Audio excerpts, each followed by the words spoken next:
अस्सलाम वालेकुम स्टूडेंट्स। तो इस वीडियो में हम बात करेंगे अपोप्टोसिस के बारे में, जो कि हमारा पैथोलॉजी का लेक्चर है। ठीक है जी।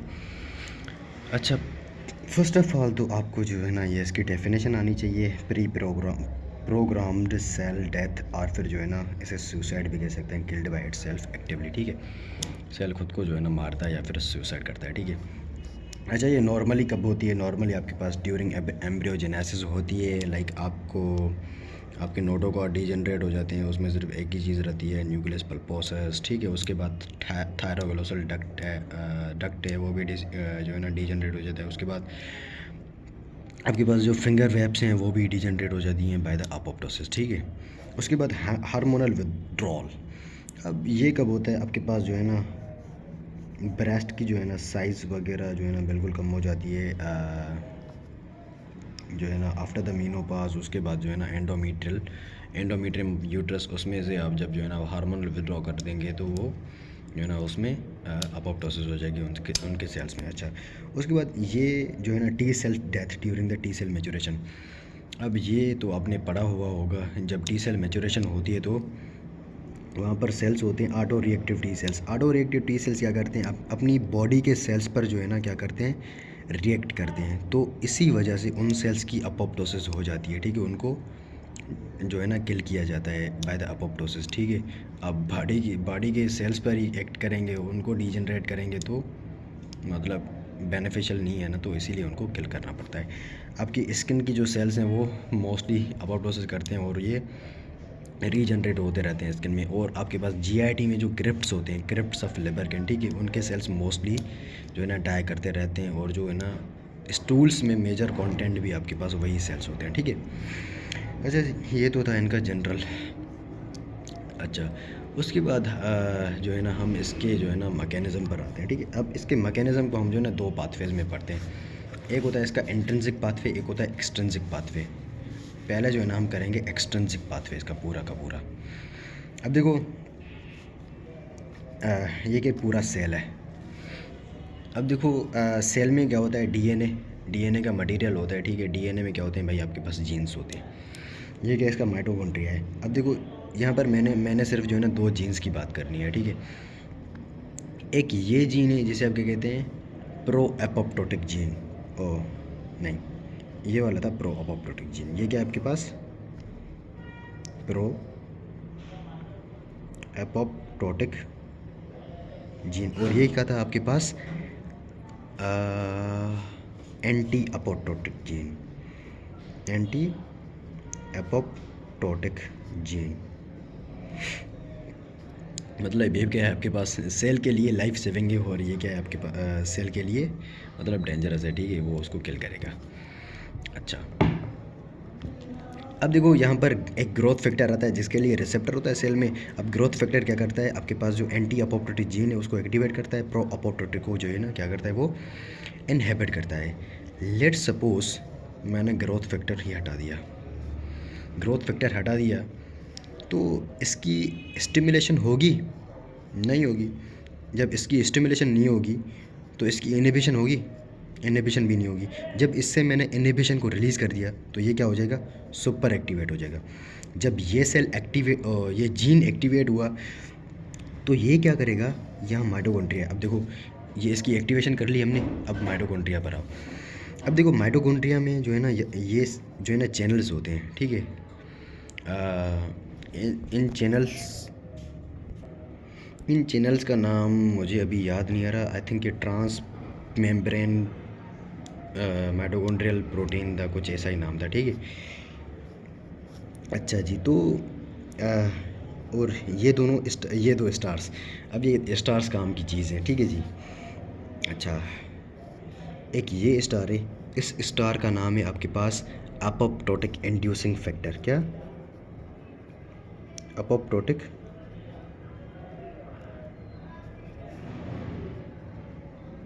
Inducing factor.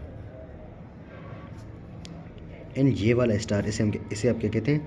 Cytochrome C Y D का मतलब है साइटोक्रोम सी। अब फुल फॉर्म लिखने की ज़रूरत नहीं है, पूरा फुल लिखने की ज़रूरत नहीं है। ठीक है जी। अच्छा, तो ये नॉर्मली क्लोज होते हैं, ये इसी फॉर्म में होते हैं। अब देखो ये क्लोज्ड है, ये ओपन है, ठीक है। नॉर्मली ये जो चैनल्स हैं ये क्लोज फॉर्म में होते हैं। जब ये जीन एक्टिवेट हो जाएगा तो ये क्या करेगा, इस क्लोज्ड चैनल को, इस क्लोज्ड चैनल को क्या करेगा, ओपन कर देगा। ये क्या करेगा, इस क्लोज्ड चैनल को ओपन कर देगा। जब ये ओपन करेगा तो ये जो माइटोकॉन्ड्रिया में कॉन्स्टिट्यूएंट हैं ये नॉर्मली माइटोकॉन्ड्रिया में ही रहते हैं आपके पास। जब ये साइटोसोल में आ गए, सेल के साइटोसोल में, तो ये लीथल होते हैं टू द सेल, ठीक है।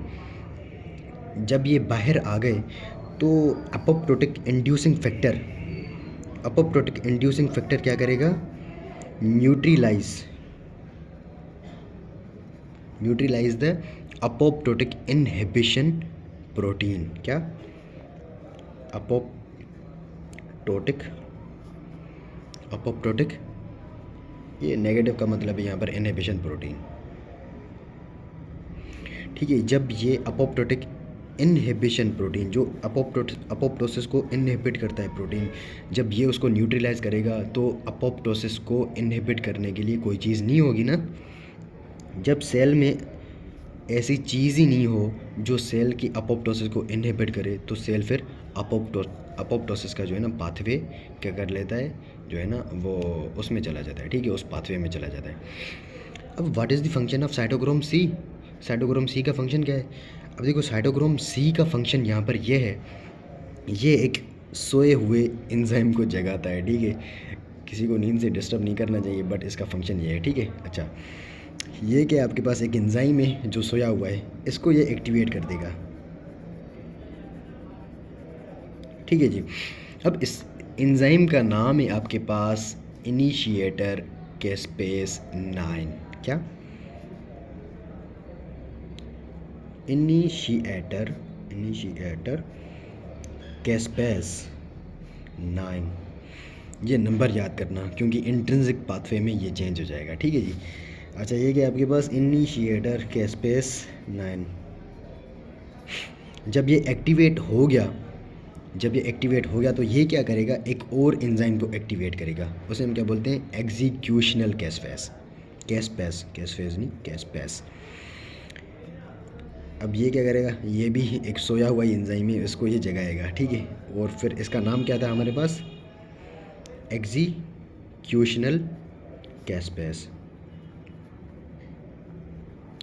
अब देखो चलो वो मैं जब इंटरनेट कराऊंगा तो वो कोरिलेट करके बताऊंगा, ठीक है। अच्छा, यहाँ पर जो जीन्स हैं anti apoptotic and pro apoptotic, इनमें से जो है ना जीन्स का नाम आपको पता होना चाहिए। इसमें जो है ना एंटी अपोप्टोटिक का एक का नाम होता है BCL2 एंड BCLX।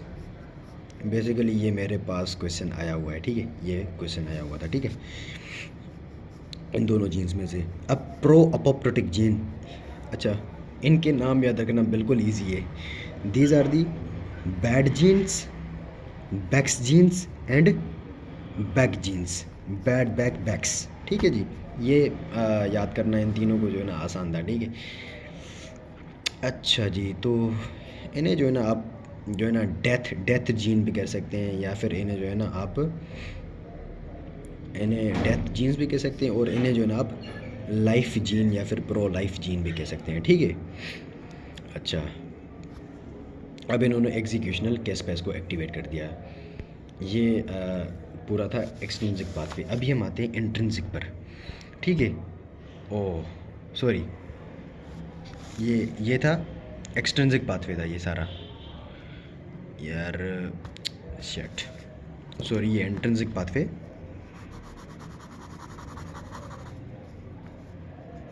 एक है इंट्रिंसिक पाथवे, बिकॉज इसमें कोई एक्सट्रिंसिक फैक्टर इन्वॉल्व नहीं है। अब वो मैं यहाँ पर क्लियर कर दूंगा, ठीक है। यहाँ पर थोड़ी सी गड़बड़ हो गई थी। एक्सट्रिंसिक पाथवे, एक्सट्रिंसिक ये है, ठीक है। अब देखो इसमें कोई बाहर से चीज़ आ नहीं रही ना, इसमें अब इसमें क्या आएगा, एक बाहर से चीज़ आएगी। अब वो कौन सी चीज़ है, अब ये देखो,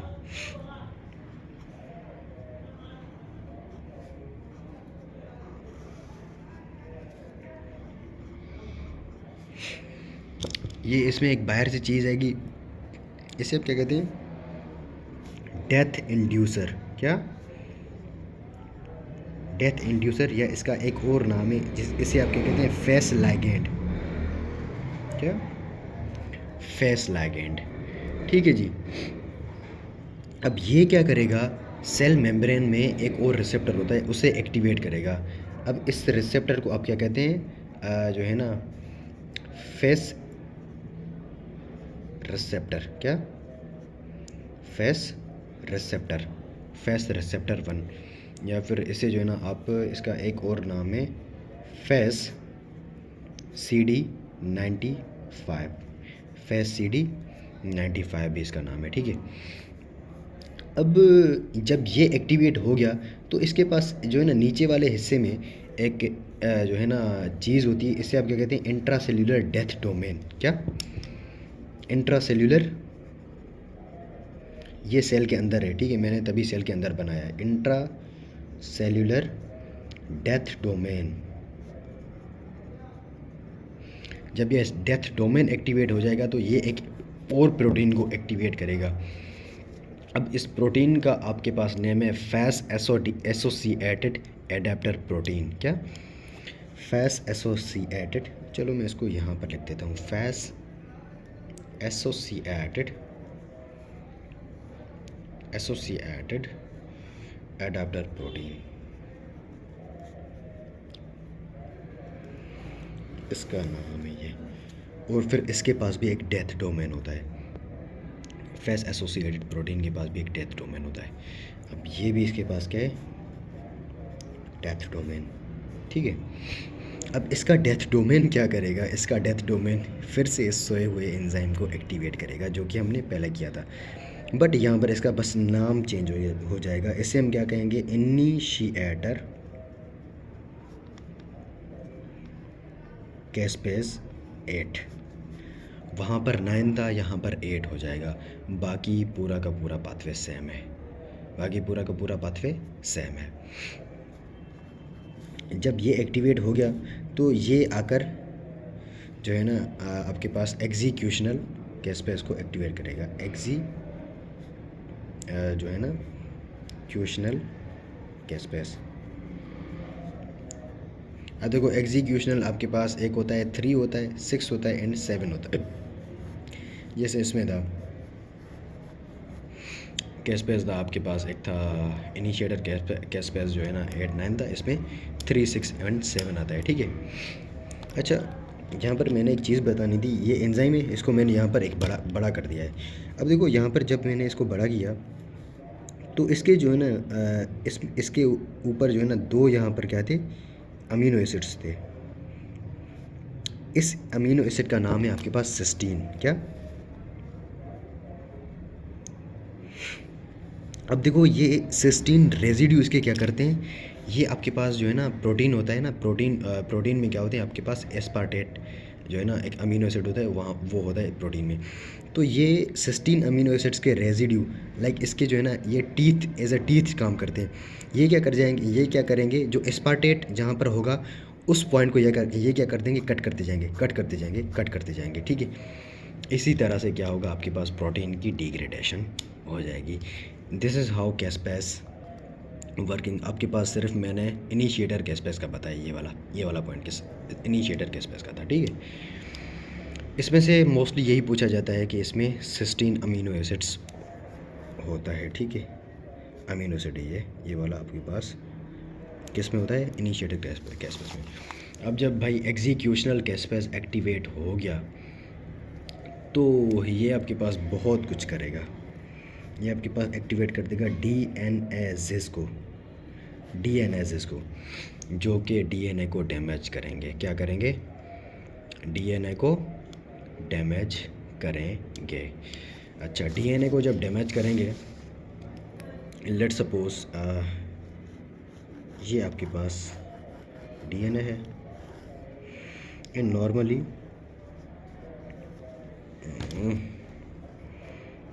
नॉर्मली ये आपके पास क्या है, ट्रांसक्रिप्शन चल रही है, या फिर डीएनए रेप्लिकेशन बोल दो। ठीक है। लेट्स सपोज यहाँ पर ए है, एडेनिन है, तो यहाँ पर क्या होना चाहिए, थायमिन। यहाँ पर साइटोसिन है तो यहाँ पर एडेनिन आ गया, यहाँ पर ग्वानिन है तो यहाँ पर साइटोसिन। अब देखो ये क्या आ गया, एक जो है ना आपके पास आ गया एक बेस पेयर आ गया, जो कि जो है ना रॉन्ग बेस पेयर है। क्या है, एक रॉन्ग बेस पेयर है, ठीक है। तो डीएनए में एक एंजाइम होता है, उसे आप क्या बोलते हैं, प्रूफ रीडर। क्या भाई, इसको देखेगा कौन आपके पास,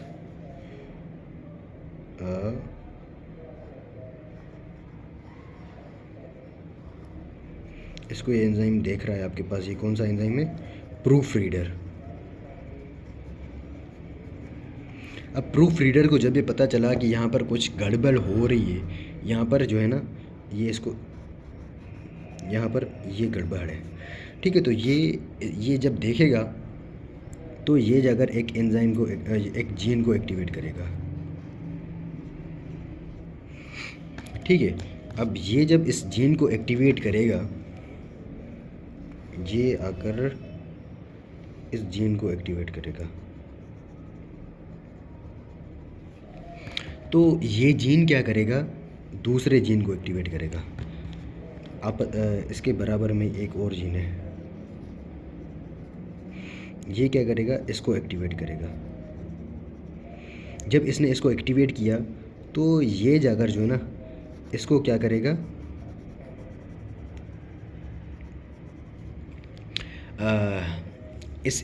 इसको जो है ना क्या करेगा, डीएनए को रिपेयर करेगा। इन जीन को हम क्या बोलते हैं, DNA repair gene, DNA repair gene. जब डीएनए रिपेयर नहीं होगा, लेट्स सपोज हम डीएनए हमारे पास जो है ना डीएनए रिपेयर नहीं हो रहा, तो ये जीन इसके हुक्म को फॉलो नहीं कर रहा, ये जीन इस जीन के हुक्म को, let's suppose DNA repair gene जो है ना इस जीन के हुक्म को फॉलो नहीं कर रहा, तो ये जीन क्या हो जाएगा, फ्रस्ट्रेटेड हो जाएगा। क्या हो जाएगा, फ्रस्ट्रेटेड, ठीक है जी। तो अच्छा, उसके इसके साथ साथ ये जीन ना एक और जीन को भी एक्टिवेट करता है, इसके साथ साथ ये इस जीन को भी एक्टिवेट करता है। अब ये क्या करेगा भाई, जब यहाँ पर प्रॉब्लम आ गया है तो सेल साइकिल को रोकना पड़ेगा ना, तो ये क्या होगा आपके पास, सेल साइकिल अरेस्टिंग जीन। क्या, सेल साइकिल अरेस्टिंग जीन, तो ये सेल साइकिल को अरेस्ट करेगा, ठीक है। उसके बाद जब ये इसका हुक्म नहीं मानेगा तो ये जीन क्या करेगा,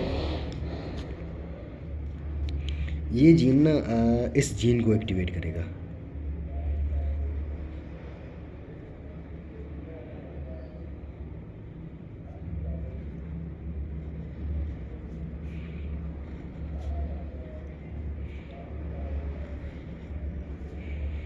ये आपके पास आ गया,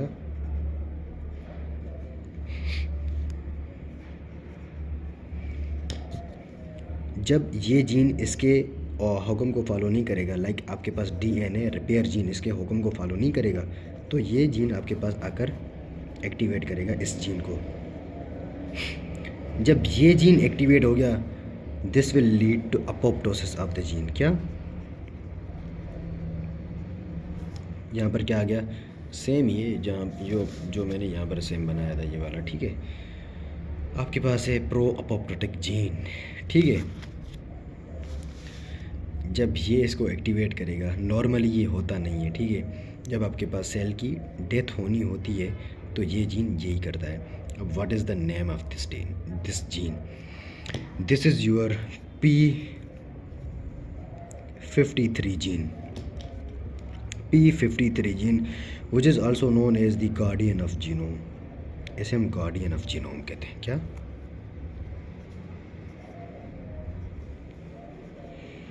guardian of genome. This is how P53 works. अब मैं ये आपको जो ना नियोप्लेजिया में बहुत ही डिटेल से इसको पढ़ेंगे, ठीक है। अभी के लिए इतना काफ़ी है। जो मैंने यहाँ पर डीएनएसिस का वर्ड यूज़ किया उसके लिए इतनी डेफिनेशन काफ़ी है, ठीक है। अब डीएनएसिस ही करेंगे ये सारा काम, ठीक है। अच्छा जी, अच्छा ये हो गया। हाँ, जब ये चीज़ें सारी हो जाएंगी तो इसमें बेसिक चीज़ है ना, वो आपके पास एक तो होगी सेल श्रिंक। सेल क्या होगा आपके पास यार, ये number one cell shrink, no inflammation, no inflammation and pyknosis is also seen. Pyknosis यहाँ पर होती है, ठीक है। उसके अलावा आपके पास क्या होता है, क्रोमेटिन। अच्छा ये यही था। और यहाँ पर क्या होती है, मेम्ब्रेन बेल्बिंग होती है। मेम्ब्रेन MEMB मतलब मेम्ब्रेन बेल्बिंग होती है, ठीक है जी। अब देखो ये मैंने पूरे को इसको जो है ना, मेम्ब्रेन क्या होगी, इसकी बेल्ब हो गई, एक लाइक अ बैग हो गई। इसमें क्या आ जाएंगे आपके पास, जो भी इसका सेल के कंटेंट वगैरह होंगे वो भी इसमें होंगे, ठीक है जी। अच्छा जब ये इसमें होंगे तो ये एक जो है ना एक बॉडी बनाते हैं, जिसे हम क्या कहते हैं, एपोप्टोटिक बॉडी। क्या बोलते हैं इसे, apoptotic body. Apoptotic body is the hall mark of the apoptosis, ठीक है। और ये मोस्टली यूजिनोफिलिक होते हैं, तभी मैंने इसको जो है ना यहाँ पर रेड बनाया हुआ है। लाइक यहाँ पर आपके पास बहुत सारी अपोप्टोटिक बॉडीज़ आ जाएंगी। ये आपके पास क्या है, अपोप्टोटिक बॉडीज़ हैं, ठीक है।